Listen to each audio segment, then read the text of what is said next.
Bonjour à vous, Franck Ramu. Désolé pour ce petit retard de timing.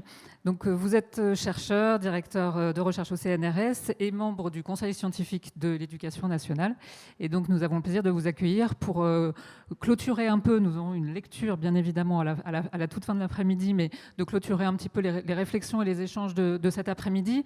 Alors, avec une thématique justement assez large sur l'apprentissage de la lecture, présentation des grands actes de réflexion. Donc, je vous laisse bien volontiers la parole. Bonjour à toutes et à tous, je vous remercie pour l'invitation. D'abord, est-ce que vous m'entendez bien? Très bien, parfait.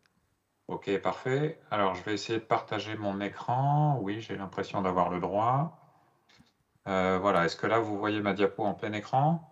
Oui, Bon, formidable, la technique est au rendez-vous. Parfait, et ben alors donc je vais commencer.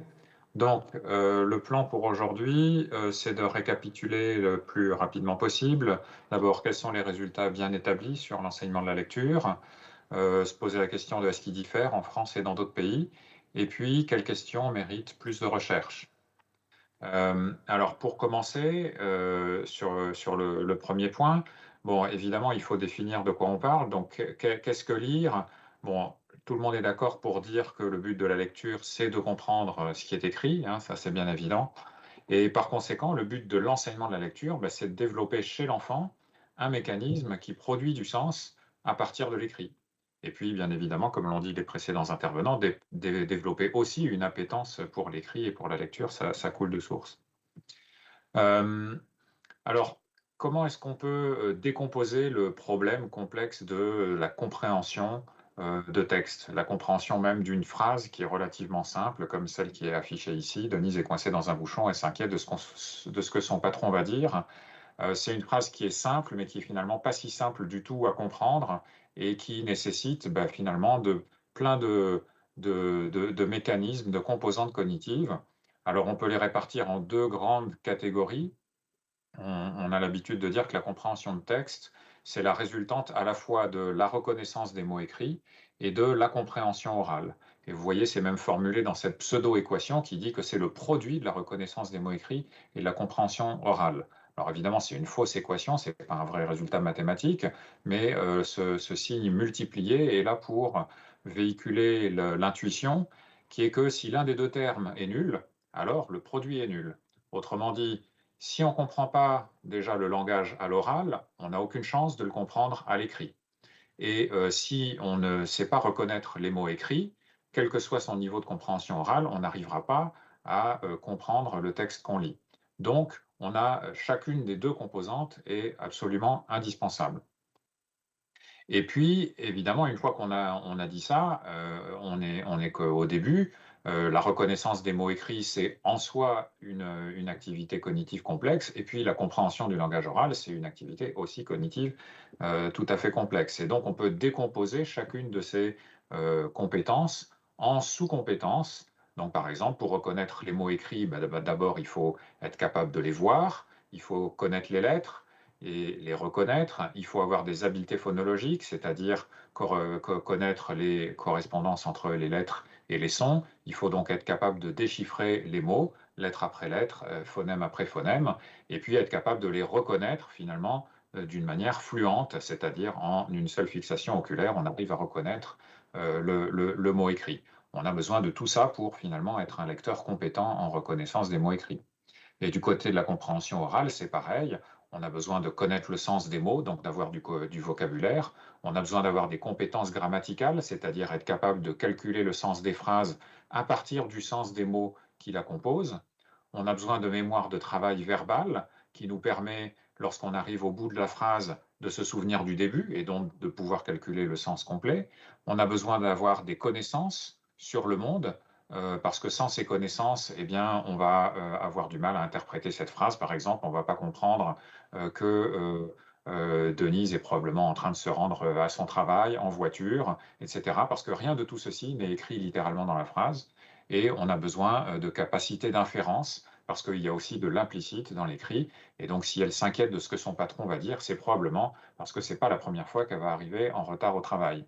Donc, la compréhension à l'oral et à l'écrit, c'est à peu près la même chose. On a besoin de toutes ces compétences et on va les appliquer soit au langage qu'on entend à l'oral, soit au langage qu'on entend à l'écrit à partir du moment où on a reconnu les mots écrits. Donc voilà, ce sont tous ces mécanismes finalement que l'enfant doit développer pour devenir un lecteur compétent, plus un petit nombre de mécanismes un peu plus spécifiques au langage écrit, tels que le fait qu'il faut parcourir les lignes de gauche à droite et les pages de haut en bas, et puis un certain nombre de marques grammaticales qui apparaissent à l'écrit alors qu'elles n'existent pas dans le langage oral. Et donc c'est tout ça finalement qu'il va falloir enseigner à l'enfant pour qu'il devienne un lecteur compétent, en plus de lui enseigner l'appétence pour l'écrit.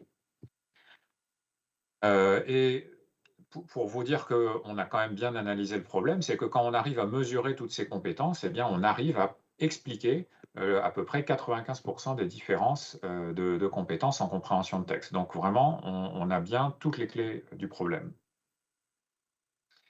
Alors après, voilà, on sait ce qu'il faut implanter dans le cerveau de l'élève, mais comment on va s'y prendre? Il y a potentiellement pas mal de manières de s'y prendre, et on ne va pas forcément passer en revue toutes les méthodes possibles d'enseignement de la lecture, mais on va s'intéresser avant tout à l'évaluation de l'efficacité de différentes méthodes de lecture, parce qu'elles ne se valent pas forcément toutes. On sait qu'on peut enseigner la lecture de différentes méthodes, mais est-ce qu'on peut enseigner la lecture à tous les élèves avec la même facilité et dans le même temps? Ça, c'est pas évident. Et donc, l'évaluation de l'efficacité des méthodes d'enseignement de la lecture, la première grande évaluation qui en a été faite, ça a été fait par le National Reading Panel, qui a été formé par le Congrès américain en 97 et qui a regroupé des scientifiques, des enseignants, différents experts de l'enseignement de la lecture dans un groupe, de manière à passer en revue tous les résultats des travaux scientifiques sur l'enseignement de la lecture et en faire une synthèse qui a été livrée au Sénat en 2000. Et donc, ce qu'ont fait les membres de ce panel, c'est de passer en revue toutes les études scientifiques sur le sujet. Ils en ont repéré 75, qui comparaient différentes méthodes d'enseignement de la lecture et qui regardaient les effets sur les apprentissages des élèves. Et puis voilà, ils ont fait une méta-analyse sur 38 études qui avaient des critères méthodologiques suffisants pour pouvoir le faire. Donc une méta-analyse, ça permet finalement, malgré des études qui peuvent donner des résultats qui vont dans un sens et puis qui vont dans l'autre, et on a l'impression que les recherches se contradisent tout le temps, en fait, il peut quand même, malgré des études contradictoires, il peut quand même y avoir des tendances d'ensemble qui font qu'en moyenne, il y a un résultat qui va émerger, et la méta-analyse, elle compile les données des différentes études et elle permet d'en extraire finalement le résultat d'ensemble. Et alors, qu'a donné cette synthèse de la littérature du National Reading Panel? Les conclusions qu'ils ont tirées, c'est que pour que les enfants deviennent de bons lecteurs, on doit leur enseigner 4 choses. Premièrement, des capacités de conscience phonémique, c'est-à-dire la capacité à manipuler les sons, les phonèmes qui constituent la langue parlée. Deuxièmement, des capacités phoniques, ce qui est légèrement différent, c'est la compréhension du lien entre les lettres et les sons. Troisièmement, la capacité à lire couramment, avec précision, vitesse et expression. Et enfin, à appliquer des stratégies spécifiques pour améliorer leur compréhension et leur plaisir de lire. Donc voilà, c'est un vaste programme. Et ils ont essayé de comparer différentes méthodes qui essayaient d'atteindre ces buts. Et en faisant la typologie des méthodes qu'ils ont rencontrées dans la littérature scientifique, ils se sont rendus compte qu'il y en avait en gros 2 catégories, les méthodes dites phoniques et les méthodes dites non phoniques. Alors qu'est-ce que ça veut dire? Les méthodes dites phoniques, ce sont celles qui enseignent les correspondances entre les lettres et les sons d'une manière systématique. Alors que les méthodes non phoniques sont un ensemble de méthodes plus hétérogènes qui peuvent inclure des méthodes globales idéovisuelles, c'est-à-dire qui nécessitent juste la reconnaissance globale du mot, mais qui peut inclure toute une diversité de méthodes qui n'enseignent pas systématiquement toutes les correspondances entre les lettres et les sons. Elles peuvent en enseigner certaines, ou elles peuvent les enseigner au hasard, des rencontres avec les mots, avec les phrases, mais pas d'une manière systématique. Et donc, il y a eu un certain nombre d'études qui ont comparé ces 2 catégories de méthodes, 38 on l'a dit, et donc qui ont pu quantifier finalement la différence de résultats de compétences en lecture des élèves selon qu'ils avaient reçu un enseignement selon les méthodes phoniques ou non phoniques. Et donc ce que va vous montrer ce graphique, ce sont les différences de scores entre les élèves qui ont eu une méthode phonique et les élèves qui ont eu une méthode non phonique. Donc si vous voyez des scores qui sont supérieurs à 0, ça veut dire que sur ce critère-là, les méthodes phoniques ont produit un meilleur résultat. Et si vous voyez des scores inférieurs à 0, ça veut dire que les méthodes non phoniques ont produit un meilleur résultat. Et donc, rapidement, sur la lecture de mots réguliers, les méthodes phoniques ont montré une supériorité. Alors, sur une échelle qui est en écart type, que je ne vais pas vous expliquer, mais une différence de 1, c'est très important. Pour ce qui est de la lecture de mots qui n'existent pas, des pseudomots, les méthodes phoniques sont également supérieures. Bon, on va dire que c'est un petit peu logique, puisque c'est la base de ce qu'enseignent les méthodes phoniques, hein, bien entendu. Mais sur l'orthographe, donc en écriture, là, c'est moins évident de savoir quelle méthode va être la meilleure. Et il se trouve que les méthodes phoniques sont à nouveau supérieures. Sur la capacité de lire à haute voix, les méthodes phoniques sont également supérieures, mais dans une moindre mesure. Et enfin, sur la compréhension de texte, là c'est intéressant parce que finalement, les partisans des méthodes non phoniques avaient pour argument principal de dire que ça permet un accès directement au sens. On ne passe pas par la mécanique un petit peu barbante des correspondances graphème-phonème, on va droit au but, droit au mot, droit au sens, droit au texte. Et donc, ces méthodes non phoniques devraient être supérieures pour ce qui est de comprendre le texte. Mais là aussi, les études scientifiques ont montré que cette hypothèse était fausse. Même pour ce qui est de la compréhension de texte, les méthodes phoniques sont supérieures parce qu'il faut commencer par bien identifier les mots pour pouvoir les comprendre et les mots s'identifient plus facilement quand on a bien acquis les correspondances entre les lettres et les sons. Une autre manière de regarder les mêmes résultats, c'est de se demander si cette différence d'efficacité entre méthodes phoniques et non phoniques diffère selon les catégories d'apprenants. Donc, par exemple, selon que ce sont des élèves tout venants ou que ce sont des élèves qui ont été dépistés en grande section de maternelle comme étant à risque de développer des difficultés ou s'ils ont été détectés comme à risque en CP. Et là, on voit que, bon, voilà, pour les élèves tout venants, les méthodes phoniques ont un certain avantage, mais pour les élèves qui étaient à risque, que ce soit en grande section de maternelle ou en CP, elles ont un avantage encore plus grand. Et donc là aussi, ça va un petit peu à l'encontre de ce que disaient les partisans des méthodes globales ou non phoniques, qui était de dire que c'était que finalement, ils pensaient que les méthodes phoniques étaient des méthodes qui étaient trop systématiques, trop mécaniques, et que ça allait être probablement abordable pour des enfants favorisés, mais que les enfants les plus défavorisés, les plus éloignés du système scolaire, ça serait eux qui seraient les plus largués par les méthodes phoniques, et que finalement les méthodes non phoniques seraient plus démocratiques, plus accessibles à tous les élèves. Eh bien là encore, les résultats ont totalement démenti ces hypothèses. Les méthodes les plus démocratiques, les plus accessibles à tous les élèves, ce sont les méthodes phoniques.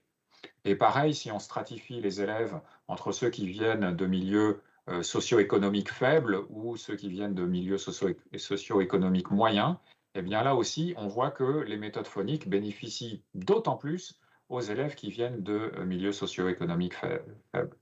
Donc ce sont, elles, les méthodes les plus démocratiques, entre guillemets. Donc voilà pour les résultats du National Reading Panel qui, je vous l'ai dit, date de l'an 2000, c'est-à-dire il y a déjà 22 ans. Donc évidemment, il y a beaucoup d'études qui ont été publiées depuis. Là, je vous montre un tableau qui est extrait du livre de John Hattie, qui date de 2008, donc 8 ans plus tard. Et 8 ans plus tard, vous voyez, il y avait John Hattie a pu compter 425 études qui avaient porté sur des comparaisons entre des méthodes phoniques et d'autres méthodes d'enseignement de la lecture. Et ces 425 études avaient déjà elles avaient impliqué 12 000 élèves et elles avaient déjà fait l'objet de 14 méta-analyses. Et elles montraient un résultat sans ambiguïté, 0,6, c'est-à-dire que les méthodes phoniques étaient supérieures à toutes les autres méthodes auxquelles elles avaient été comparées. En comparaison, les méthodes whole language, donc les méthodes globales, montraient un effet nul par rapport à d'autres méthodes non spécifiées. Donc voilà, avec beaucoup plus d'études, 8 ans plus tard, on a pu confirmer largement les résultats de la synthèse du National Reading Panel. Et aujourd'hui, on peut considérer qu'il y a encore 2 fois plus d'études qui ont été publiées depuis le livre de John Hattie. Et si vous voulez regarder encore une autre source finalement de résultats sur la recherche en éducation, vous pouvez consulter cet extraordinaire site de l'Education Endowment Foundation, qui est une fondation britannique, qui à la fois collecte les données scientifiques produites par d'autres, mais qui conduit elle-même ses propres évaluations, et qui, parmi tout un tas d'interventions et de méthodes pédagogiques possibles, a consacré une étude, enfin plutôt une synthèse à la question des méthodes de lecture, et qui vous dit que les méthodes de lecture phonique, donc qui enseignent systématiquement les relations entre les lettres et les sons, produisent un avantage par rapport aux autres méthodes de lecture de 4 mois. Ce 4 ici vous dit 4 mois d'avance finalement entre des élèves de CP qui auront appris à lire par une méthode phonique par rapport à des élèves de CP qui auraient appris avec une autre méthode. Donc 4 mois d'avance sur 10 mois de scolarité, vous voyez que c'est un effet très important. Et ces 4 mois d'avance, ben, ils peuvent avoir un impact sur tout le reste de la scolarité. De manière intéressante, ce site vous donne pas seulement la taille, l'impact, si vous voulez, d'une méthode pédagogique particulière, il vous dit aussi à quel point est-ce que ce résultat est fiable, dans le sens où bah, si c'était un résultat qui avait été obtenu juste dans une étude isolée sur 30 élèves, ça ne vaudrait pas grand-chose. Alors que si c'est si c'est un résultat qui est basé sur 100 études ou 1000 études, alors c'est un résultat très solide. Et ça vous est montré par les cadenas ici. Il pourrait y avoir 0 cadenas. Ici, il y a 5 cadenas sur 5. Ça vous montre que c'est un résultat extrêmement robuste, qu'il y a des centaines ou des milliers d'études derrière. C'est sans doute un des résultats les plus robustes de toute la recherche en sciences de l'éducation. Et enfin, la dernière chose que ça vous dit ici, la petite livre Sterling, ça vous dit si c'est un type d'intervention qui est très cher. Ce que ça vous dit, comme il y a une livre sterling sur 5, ça vous dit qu'en fait, c'est parmi toutes les méthodes pédagogiques ou interventions qu'on peut faire, c'est une qui est vraiment pas très chère. Par exemple, il suffit de choisir un bon manuel de lecture plutôt qu'un mauvais. Ça coûte pas plus cher de choisir un manuel de lecture qui utilise une méthode phonique qu'un manuel de lecture qui utilise une méthode non phonique, mais ça peut produire des effets importants, en tout cas si on suit ce qui est préconisé dans le manuel. A contrario, d'autres interventions comme diviser l'effectif des classes par 2, bah, ça demande 2 fois plus d'enseignants et 2 fois plus de salles de classe, donc ça c'est très coûteux. Donc ça permet aussi, ce site permet aussi aux décideurs dans le domaine de l'éducation de choisir non seulement des choses qui sont efficaces, mais aussi des choses qui ont un rapport bénéfice-coût intéressant, parce que évidemment les moyens ne sont jamais illimités dans le domaine de l'éducation comme dans aucun autre. Donc voilà pour les résultats qui ont été obtenus dans la recherche en éducation au niveau international, c'est-à-dire le plus souvent en langue anglaise, mais pas uniquement en langue anglaise. Et donc évidemment, à ce stade, il y a toujours des gens qui disent oui, mais en France, c'est différent. Alors est-ce que c'est vrai que c'est différent en France? Bon, d'abord, en France, on a une langue alphabétique comme l'anglais et comme les autres langues européennes. Et en vérité, si on y réfléchit un petit peu, les méthodes phoniques qui se basent sur les correspondances entre les lettres et les sons, elles font l'hypothèse finalement que ces correspondances entre les lettres et les sons sont régulières. Et donc du coup, que quand on les a apprises, ben, finalement, on en retire un avantage énorme qui est de pouvoir déchiffrer tous les mots de la langue. On sait que ça n'est pas totalement vrai, ni en français, ni dans quelques autres langues, et que du coup, quand on est dans une langue à orthographe irrégulière, eh bien, ce bénéfice des correspondances entre les lettres et les sons, il est moindre, parce qu'il y a pas mal d'exceptions. Mais à ce jeu-là, finalement, l'anglais, c'est la langue la pire. C'est la langue dans laquelle les correspondances entre les lettres et les sons sont les plus irrégulières. Un même graphème, comme le graphème EA, peut être prononcé de 5 manières différentes. Ou un même son, le son I, peut être écrit de 6 ou 7 ou 8 manières différentes. Et donc, ça rend la lecture par déchiffrage particulièrement difficile en anglais. Et malgré tout, c'est la langue dans laquelle il a été montré que les correspondances graphème-phonème sont un enseignement particulièrement efficace. Donc, vous voyez, si c'est possible que les méthodes phoniques soient efficaces en anglais, alors c'est a fortiori possible dans toutes les langues qui ont une écriture plus régulière que l'anglais. Ce qui est le cas du français, et ce qui est le cas de la plupart des autres langues européennes qui sont bien plus régulières que le français, comme le finnois, l'italien, l'allemand, et dans lesquelles les méthodes phoniques ne sont même pas controversées, on va dire. Bon, et par ailleurs, il y a aussi toujours cette suspicion à l'égard des études dites anglo-saxonnes, comme s'ils faisaient de la science différemment de nous et si le monde était différent chez eux. En fait, bon, d'abord, on est bien obligé parce qu'il n'y a pas beaucoup d'études qui ont été faites en langue française, mais il y en a eu quelques-unes quand même, puisqu'il y a eu une étude belge de Bréban et Gérard il y a déjà 25 ans, et puis 2 études de Roland Guagou dans lesquelles il a pu comparer différentes méthodes d'enseignement de la lecture. Et sachez que ces 3 études obtiennent exactement les mêmes résultats que les études anglophones et les études obtenues dans les autres pays. Donc, on peut juger que c'est regrettable d'avoir trop peu de recherches sur l'efficacité des méthodes de lecture en France, ça l'est, mais malgré tout, il n'y a pas de raison de penser qu'on devrait obtenir des résultats différents en France. Les quelques données qu'on a sont tout à fait concordantes avec les données internationales. Alors maintenant, je vais aborder peut-être ce qui est... Je fais l'hypothèse que tout ce que j'ai montré jusque-là était quand même largement connu, puisque ça fait quand même 20 ans qu'on en parle. Hein. Dans la foulée du National Reading Panel en 2000, il y avait eu aussi en France ce qu'on a appelé l'Observatoire national de la lecture, dans lequel on avait quelques collègues éminents, qui avaient à la fois repris et synthétisé et communiqué en langue française les résultats du National Reading Panel. Donc ce sont des choses qui sont connues depuis longtemps, qui avaient été repris dans les programmes langues, etc. Donc ça fait un moment finalement qu'on le sait que les méthodes phoniques sont supérieures aux autres et que c'est recommandé officiellement dans les programmes, sans forcément que ça ait atteint finalement chaque salle de classe, même si des progrès énormes ont été faits. Mais bon, une fois qu'on a dit ça, les méthodes phoniques sont supérieures aux méthodes non phoniques. Bon, on n'a pas forcément répondu à toutes les questions. Il y a encore pas mal de questions qui pourraient se poser. Donc, par exemple, une question qui préoccupe beaucoup finalement le monde francophone, c'est de savoir s'il y a une différence d'efficacité entre les approches synthétiques et les approches analytiques de l'enseignement du déchiffrage. Donc pour expliciter un peu, c'est vrai que là j'ai utilisé que des termes techniques jusqu'à présent. Donc c'est vrai qu'en France on dit toujours syllabique ou global. Le problème c'est que c'est des mots du langage courant, c'est pas des mots scientifiques et ce sont des mots qui sont pas assez précis pour dire de quelle approche il s'agit. Donc je l'ai dit, les approches phoniques, c'est celles qui enseignent systématiquement les relations entre les lettres et les sons. Il y a plusieurs manières d'enseigner ces relations entre les lettres et les sons. On peut le faire en partant des unités élémentaires, les lettres, les phonèmes, comment ils s'associent, comment on peut fusionner des phonèmes en syllabes et comment on peut fusionner des syllabes en mots. Voilà, ça c'est une approche qui part des petites unités et qui construit les grandes. Et c'est ce qu'on appelle une approche synthétique. Et en français, souvent, on parle d'approche syllabique. Les approches syllabiques, ça correspond en gros à ce que dans la recherche, on appelle les approches synthétiques, donc des petites unités vers les grandes. Mais on peut aussi enseigner les correspondances entre les lettres et les sons en partant des grandes unités, les mots, et puis en faisant remarquer que dans les mots, il peut y avoir plusieurs syllabes. Donc dans crocodile, il y a 3 syllabes et on peut arriver à les identifier en séparant les différentes syllabes écrites.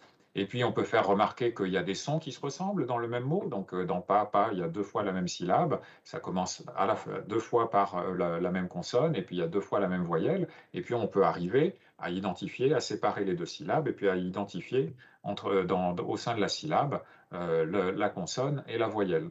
Donc, il y a moyen d'enseigner les correspondances entre les lettres et les sons en partant des grandes unités et en redescendant, en faisant découvrir les petites unités. C'est ce qu'on appelle une approche analytique. Et, euh, et donc, dans la mesure où les approches analytiques, alors je ne sais pas comment dans le langage courant ça se traduit, est-ce que ça serait des méthodes mixtes, etc. Bon, on ne va pas s'avancer là-dessus. Mais donc, dans la mesure où ces approches analytiques enseignent systématiquement les relations entre les lettres et les sons, eh bien, a priori, c'est ça qu'on leur demande. Mais quand même, on peut se demander, mais est-ce qu'il ne vaudrait pas mieux préférer l'une ou l'autre? Alors, dans la méta-analyse du National Reading Panel, dès l'an 2000, ils avaient essayé de faire cette comparaison. Ils avaient comparé d'une part les méthodes synthétiques aux méthodes non phoniques et d'autre part les méthodes analytiques aux méthodes non phoniques. Et donc, les méthodes synthétiques étaient supérieures aux méthodes non phoniques, alors sur cette échelle de 0,45, et les méthodes analytiques étaient également supérieures aux méthodes non phoniques à hauteur de 0,34. Et donc la question c'est, est-ce que du coup ça traduit un avantage, une supériorité des méthodes synthétiques sur les méthodes analytiques? Est-ce que ce 0,45 est vraiment supérieur à ce 0,34? Eh bien, dans la méta-analyse du National Reading Panel, la réponse était non, cette différence n'était pas significative. Et donc ce rapport a conclu sur un statu quo, impossibilité de départager finalement l'efficacité des méthodes synthétiques et des méthodes analytiques. Alors depuis, il y a eu un certain nombre d'études qui ont été faites, mais pas autant qu'on pourrait l'imaginer, qui ont été faites dans le but de départager ces 2 catégories de méthodes et qui ont eu des conclusions diverses. Et on peut dire que, par exemple, cette étude écossaise qui a obtenu des résultats très en faveur des méthodes synthétiques, mais globalement, on peut dire que à travers les études, il y a eu des résultats contradictoires et finalement, on n'a toujours pas, 20 ans plus tard, réussi à départager les méthodes synthétiques et les méthodes analytiques. On peut parler de ce qui s'est fait en Angleterre, puisque en 2007, ils ont initié une nouvelle stratégie d'enseignement de la lecture, basée sur des méthodes phoniques synthétiques strictes, hein, donc basées sur l'étude écossaise que je vous ai montrée. Donc ils ont fait en fait deux réformes. La première, c'était d'avancer d'un an l'enseignement de la lecture, en se disant c'est tellement compliqué en anglais, il faut s'y prendre plus tôt. Donc ils ont commencé à l'équivalent de la grande section de maternelle. Et deuxièmement, d'imposer le fait que toutes les écoles, pendant les 2 premières années d'enseignement de la lecture, elles utilisent une méthode phonétique synthétique stricte, donc vraiment le syllabique de chez syllabique le plus pur et dur possible. Et ils y ont formé massivement les enseignants de GSM et de CP, avec un consultant pour 10 écoles, etc. Et puis, ils ont fait une étude pilote, et après, ils ont lancé le programme, mais comme ils sont malins, les Britanniques, ils veulent toujours évaluer l'efficacité de leur politique publique, contrairement à ce qu'on fait nous en France. Et donc, plutôt que de lancer tout d'un seul coup dans toutes les écoles anglaises, ils ont fait ça en 3 vagues sur 3 années successives. Et ce qui était intéressant, parce que ça a permis de comparer les résultats des écoles qui ont démarré en premier avec les résultats des écoles qui n'avaient pas encore démarré et donc qui n'avaient pas encore changé de méthode. Et ainsi, ça permet d'évaluer finalement l'efficacité de cette transition. Et donc, je vais passer assez rapidement sur les résultats, mais ce que ça a montré, c'est que quand on commence par les méthodes phoniques, donc là, à nouveau, c'est la même échelle que je vous ai montré dans le National Reading Panel. Donc, tout ce qui est positif, c'est à l'avantage des méthodes synthétiques, donc à l'avantage plutôt des écoles qui avaient fait la transition vers les méthodes synthétiques, euh, par rapport à toutes les écoles qui n'avaient pas encore fait la transition et dont on ne sait pas ce qu'elles enseignaient. Peut-être certaines étaient déjà en train d'utiliser des méthodes phoniques synthétiques et certaines ne l'étaient pas. Donc c'est un effet hétérogène, on va dire. Donc clairement un avantage pour les écoles qui étaient passées aux méthodes phoniques synthétiques. Et cet avantage diminue dans le temps finalement au fur et à mesure que les autres écoles et que les autres élèves qui n'en bénéficiaient pas finalement apprennent aussi à lire quelle que soit la méthode et puis passent aux méthodes phoniques synthétiques. Donc un effet moyen qui diminue avec le temps de manière assez logique. Ce qui est intéressant, c'est de voir que cet effet moyen était plus important chez les élèves allophones. Donc, ceux dont la langue maternelle n'était pas l'anglais, ils ont bénéficié plus que les autres des méthodes phoniques synthétiques. Et ceux qui venaient d'un milieu défavorisé, c'est en gris, ils ont aussi bénéficié plus que les autres des méthodes synthétiques. Donc là, à nouveau, on pourrait dire que les méthodes phoniques synthétiques, elles sont plus démocratiques que les méthodes analytiques. Et puis, dernière comparaison, ça a eu un effet aussi non seulement sur les compétences en lecture, mais sur les compétences en écriture, c'est le point jaune ici, et même sur les compétences en mathématiques. Pourquoi sur les compétences en mathématiques? Alors évidemment, l'effet est plus faible, mais pourquoi? Ben, parce que finalement, quand on apprend à lire plus vite, eh bien, ça libère du temps pour faire autre chose et pour mettre en pratique ses compétences en lecture dans d'autres matières. Donc voilà, c'est pas pour dire que les méthodes phoniques synthétiques sont forcément fondamentalement supérieures aux méthodes phoniques analytiques, parce que ce n'est pas la comparaison qui était faite ici, mais c'est pour dire que ces méthodes phoniques synthétiques ont une efficacité tout à fait probante, y compris dans une langue comme l'anglais, qui est la langue alphabétique qui en profiterait le moins. Du coup, est-ce qu'il faut en déduire qu'on doit imposer une unique méthode de lecture? Ça fait partie des reproches qui ont été faits à ce guide orange qui a été produit par la DGESCO et qui finalement avait fait le choix de préconiser une méthode particulière, ou on va dire non plutôt un éventail de méthodes, mais qui étaient quand même toutes d'inspiration phonique synthétique. Et donc on peut voir ce guide de deux manières. Euh, on peut dire, bah, finalement, la recherche disait n'a pas montré de différence d'efficacité entre les méthodes synthétiques et analytiques. Donc, on devrait laisser aux enseignants la liberté, le choix entre toutes les méthodes phoniques, qu'elles soient synthétiques ou analytiques ou un mélange entre les deux, du moment qu'elles sont phoniques, qu'elles enseignent toutes les relations entre les lettres et les sons de manière systématique. Alors, il n'y a pas de différence d'efficacité avérée, donc on doit les laisser libres de leur choix. C'est tout à fait une conclusion qu'on peut tirer de la recherche. Mais par ailleurs, on peut aussi reconnaître au ministère ou au ministre, en l'occurrence, le droit de faire des choix politiques et de dire, ben, dans l'ensemble des méthodes de lecture qui ont une efficacité avérée, les méthodes phoniques, je choisis de préconiser ces méthodes synthétiques parce qu'elles ont une preuve d'efficacité très grande. Et pour les enseignants qui finalement n'ont pas un avis très tranché entre les deux, eh ben, au moins ça fournit un guide clair et précis auxquels ils pourront se raccrocher. Voilà, c'est le choix qui a été fait. On peut le discuter, bien entendu, mais en tout cas, du point de vue de la recherche, ce qu'on peut dire, c'est que il n'était pas indispensable d'être aussi restrictif dans les méthodes préconisées, mais au moins ce qui était préconisé était conforme avec les résultats de la recherche. Et enfin, je vais aborder un dernier sujet qui est aussi un sujet de recherche, c'est cette question des mots-outils. Donc, il y a beaucoup d'enseignants et de manuels de lecture qui préconisent le fait d'enseigner des mots-outils aux élèves de manière globale. Alors, qu'est-ce que c'est ces mots-outils? Ce sont souvent des petits mots de fonction qui sont fréquents, qui se retrouvent dans beaucoup de phrases. Et l'idée derrière cette préconisation, c'est que certains de ces mots qui sont très fréquents sont irréguliers et du coup, ils ne peuvent pas être déchiffrés très tôt dans l'année, parce que ce sont des exceptions qu'on apprend plus tard dans la séquence des correspondances graphème-phonème. Or, ce sont des mots qui sont fréquents, qui sont des mots de fonction, et donc qui sont utiles dans beaucoup de phrases. Si on ne les a pas, on est beaucoup plus limité dans le nombre de phrases qu'on peut lire. Donc, peut-être faire apprendre de manière globale un petit nombre de mots-outils, fréquents et très irréguliers, ça pourrait permettre d'introduire plus vite des phrases plus complexes qui ont du sens. Et c'est vrai que pour les enseignants, c'est souvent une préoccupation importante d'exposer les élèves à des textes qui ont un intérêt pour eux. Même si, bon, en fait, les phrases les plus simples qui sont dans les manuels les plus syllabiques suscitent aussi l'intérêt des élèves, hein. Mais voilà, pour ceux qui veulent tout de suite avoir du texte un petit peu plus complexe, bah, ça peut être avantageux d'introduire ces mots-outils. Et donc, comme ils ne sont pas déchiffrables, de les faire apprendre de manière globale. Les arguments contre, bah, du coup, ça brise un petit peu la logique des méthodes phoniques, ça brise la systématicité de l'enseignement des correspondances graphème-phonème. Et on peut se dire, ça accrédite finalement l'idée qu'on peut deviner les mots à leur forme. Et ça, c'est sans doute pas une très bonne idée, parce que justement, on ne peut pas deviner les mots à leur forme. Et donc, on se dit, ça pourrait engendrer des confusions ou des mauvaises habitudes. Donc voilà, si vous demandez leur avis aux gens, vous allez avoir des arguments qui vont dans les deux sens. Est-ce qu'il y a des études scientifiques qui ont comparé les méthodes avec mots-outils et sans mots-outils? Oui, il y en a quelques-unes, pas beaucoup. Et ce qu'elles disent, c'est qu'elles n'ont pas trouvé de différence significative d'efficacité entre l'usage des mots-outils et le non-usage des mots-outils. Alors après, je me suis intéressé récemment à ce qu'il en est en France finalement. Est-ce que les mots-outils sont très enseignés? Et là, c'est un travail qui a été fait par mes collègues de l'ENS, Paul Gioia et Jérôme Dovio. Et ils ont fait un sondage des enseignants, d'un grand nombre d'enseignants français sur les manuels de lecture qu'ils utilisent et les méthodes de lecture qu'ils utilisent.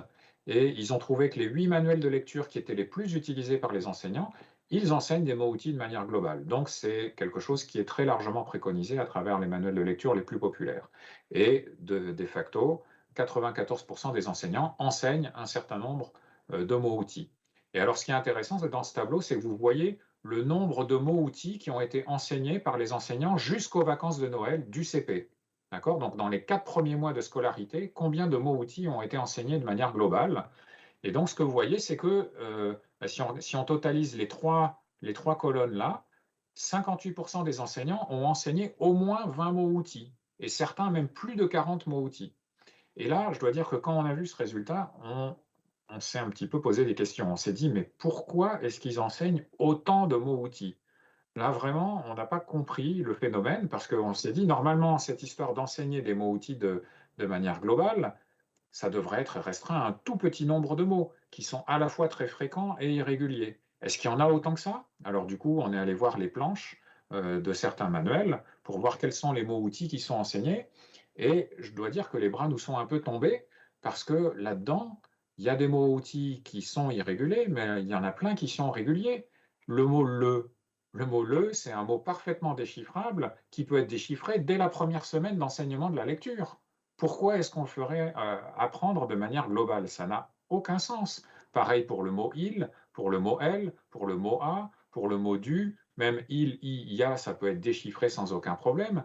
Tout ceci n'a aucun intérêt à être enseigné de manière globale. Alors il y en a qui ont intérêt à être enseignés de manière globale. On peut imaginer que des mots comme sans, comme dans, comme c'est, oui, ça évidemment, c'est pas forcément très irrégulier, mais ça nécessite de connaître un certain nombre de graphèmes et puis de règles comme le S muet, etc., qui ne vont être acquis que plus tard dans l'apprentissage. Donc si on veut les utiliser au début de l'année, oui, ça a un sens de les faire apprendre de manière globale. Mais le, il, elle, a, du, non, ça n'a strictement aucun sens. Donc Je vous fais cette observation en passant parce que c'est quelque chose qu'on a découvert récemment. On ne s'était pas rendu compte que finalement, cette préconisation sur les mots-outils avait été interprétée par beaucoup d'enseignants et par visiblement beaucoup d'auteurs de manuels d'une manière qui nous semble être un petit peu un contresens. Donc voilà, il ne s'agit pas de proscrire l'enseignement des mots-outils, mais de le ramener à ce qu'est sa véritable fonction, c'est-à-dire les mots très fréquents et irréguliers. Donc voilà, pour conclure et résumer ce que je vous ai raconté, dans tout l'éventail des méthodes de lecture possibles, celles qui sont à proscrire, ce sont les méthodes non phoniques, celles qui n'enseignent pas systématiquement les relations entre les lettres et les sons. Parmi celles qui sont phoniques, qui enseignent ces relations entre les lettres et les sons, les correspondances graphème-phonème, qu'elles soient synthétiques, analytiques ou un mélange des deux, finalement, à ce jour, la recherche n'a pas montré de différence évidente. Et finalement, du coup, qu'est-ce qu'on peut conseiller aux enseignants sur la base des résultats de la recherche actuelle? Premièrement, je dirais d'arrêter de se tracasser à propos du supposé conflit entre le déchiffrage et la compréhension. Il n'y a pas de conflit entre le déchiffrage et la compréhension. Le déchiffrage, c'est le meilleur moyen d'accéder à la compréhension. Il faut en passer par là. Et à l'idée que le déchiffrage soit rébarbatif pour les élèves. En fait, le déchiffrage est sans doute rébarbatif pour les enseignants, mais pour les élèves, pas du tout. Eux, ils apprennent un code qui leur permet de déchiffrer des messages secrets, et c'est hyper passionnant, même si les phrases paraissent tout à fait simplistes aux enseignants. Donc évidemment, on leur recommande d'utiliser une méthode phonique, donc qui enseigne systématiquement les correspondances graphème-phonème du français, qu'elles soient synthétiques ou analytiques, et de préférence qui utilise une progression qui tient compte de la fréquence des graphèmes en français, de manière à enseigner les plus fréquents en premier, parce que ça permet de lire plus de mots tout de suite, et qui tient compte aussi de la régularité de ces correspondances, de manière à enseigner ce qui est régulier avant ce qui est irrégulier. Évidemment, le meilleur moyen de répondre à toutes ces conditions, c'est d'utiliser un manuel ou une méthode structurée qui a vérifié cela. On ne peut pas demander aux enseignants d'être des linguistes et de prendre en compte la fréquence des graphèmes et la régularité des correspondances. Donc, le groupe de travail numéro 3 du Conseil scientifique de l'éducation nationale a écrit un rapport là-dessus qui donne des critères de choix sur les manuels de lecture. Il mérite d'être consulté. Et puis, pour ce qui est d'enseigner des mots-outils, on peut laisser les enseignants libres de ce choix. C'est un choix possible, mais en fait, il n'est pas du tout indispensable, puisque les méthodes sans mots-outils produisent des effets aussi bons. Et en tout cas, si on choisit d'enseigner des mots-outils, il faut savoir que ça n'est utile que pour les mots fréquents qui sont indéchiffrables au stade dans l'année où on a envie de les faire utiliser par les enfants. Sinon, ça n'a aucun intérêt. Et enfin, qu'est-ce qu'on peut leur conseiller? Dès le début du CP, c'est intéressant de pouvoir évaluer les prérequis cognitifs de la lecture, c'est-à-dire de dépister les élèves qui n'ont pas ces prérequis cognitifs, comme la conscience phonologique et le vocabulaire. Et pour ça, on leur a fourni les évaluations nationales de début CP qui leur permet précisément de détecter les élèves qui n'ont pas ces prérequis et du coup d'intervenir de manière prioritaire en faveur de ces élèves en développant ces compétences en fonction des besoins, que ce soit la connaissance des lettres, la conscience phonologique, le vocabulaire ou la compréhension orale. Toutes ces compétences sont nécessaires pour démarrer l'apprentissage de la lecture. Et puis à la mi-CP, il faut absolument repérer les élèves en difficulté d'apprentissage de la lecture. Donc là, vous savez, vous avez les évaluations nationales repères qui ont lieu fin janvier et qui sont très importantes parce que dès 4 ou 5 mois d'enseignement de la lecture, il y a des élèves qui ne sont pas rentrés là-dedans, qui n'ont pas progressé autant que les autres. Et il ne faut pas dire ça viendra et on va attendre encore un an. Non, il faut rattraper ces retards le plus vite possible en leur offrant en gros le même type de méthode de lecture, phonique, mais encore plus systématique, plus intensif et plus explicite. C'est ça qui a fait ses preuves pour ces élèves en retard d'apprentissage de la lecture. Et puis évidemment, j'ai parlé essentiellement du déchiffrage des mots, mais vous vous souvenez, ça n'est qu'une des deux composantes de la compréhension du langage écrit. Et donc, en parallèle et à la suite de l'apprentissage du déchiffrage des mots, il est important aussi de développer l'affluence de lecture, donc la capacité à reconnaître les mots rapidement et de manière précise, et aussi enseigner des stratégies de compréhension en lecture. Il ne faut pas imaginer que la compréhension, c'est quelque chose qui vient de manière magique, mais ça s'enseigne. Il y a des stratégies qu'il faut enseigner de manière explicite. Voilà, si ça vous intéresse, vous pouvez lire une vidéo plus complète qui reprend tous ces éléments, et même je crois que c'est disponible sur Magister. Voilà, je vous remercie pour votre attention.